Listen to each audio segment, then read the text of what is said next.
dans le prochain épisode de Un si grand soleil. Tandis que Marc et Léonore se rapprochent, la détention de Julie est prolongée. Attention, les paragraphes qui suivent contiennent des spoilers sur l'épisode d'Un si grand soleil diffusé demain soir sur France 2. Si vous ne voulez rien savoir, ne lisez pas ce qui suit.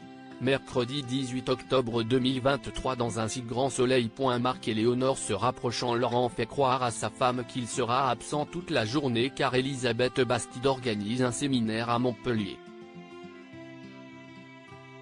En réalité, le comptable récupère Karine chez elle puis ils prennent la route vers la villa de Monsieur Lecointre où Léonore organise un barbecue pour les employés de Elle. Cosmétique. Sur le trajet, le comptable se confie à Karine sur ses problèmes de couple et déclare qu'il envisage de quitter sa femme. Compréhensive, Karine espère que cette petite fête lui fera du bien. Pendant ce temps, Marc dépose Louis et Kira à la villa. Léonore les accueille puis leur présente Henrik. Tandis qu'il s'apprête à partir, Léonore insiste pour que Marc se joigne à la petite fête, ce qu'il accepte. L'ambiance est à la bonne humeur à la villa, à tel point d'ailleurs que Marc et Léonore finissent par partager une danse collée serrée. Une proximité qui n'a pas échappé à Henrik. Plus tard, Berthier surprend une conversation entre Léonore et Karine. En effet, la mère de Maëva a rencontré quelqu'un lui plaît bien. Si le comptable de l'entreprise pense d'abord qu'elle parle de lui, ses espoirs tombent rapidement à l'eau lorsque Karine précise qu'il s'agit de son nouveau voisin. Une déception pour Berthier.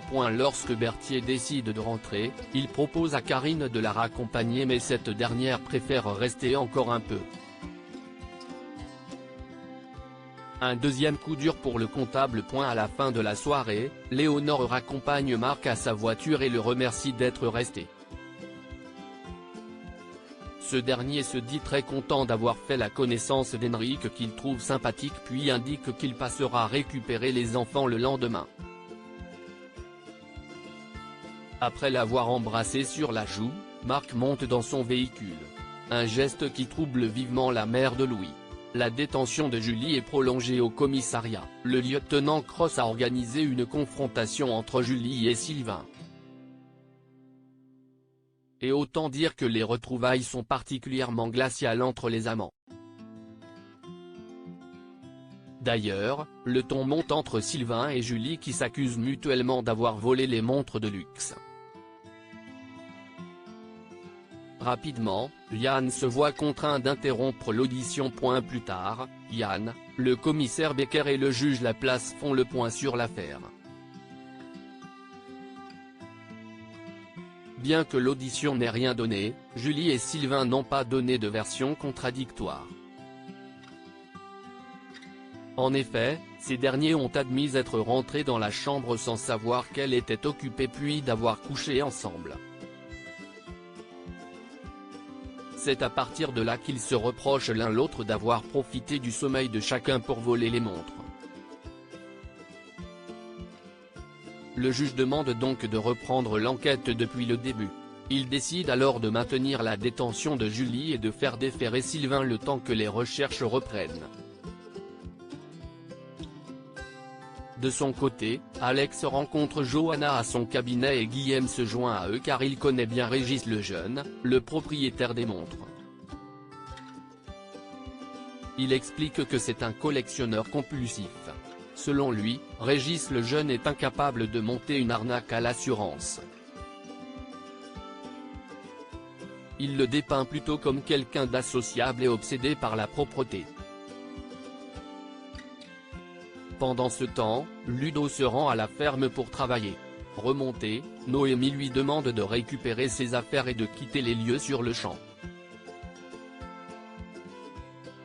Pour elle, il est impossible qu'ils continuent de travailler ensemble après ce qu'il s'est passé. Avant qu'il ne s'en aille, Noémie lui annonce qu'elle compte partir définitivement. Un coup dur pour le jeune homme. Il rejoint ensuite Jade et lui raconte ce qu'il s'est passé. Cette dernière, qui comprend Noémie, indique qu'elle aurait réagi de la même façon à sa place. Seulement, Ludo s'inquiète pour son avenir professionnel. Non loin de là, Alex se rend au parloir et pousse Julie à garder espoir.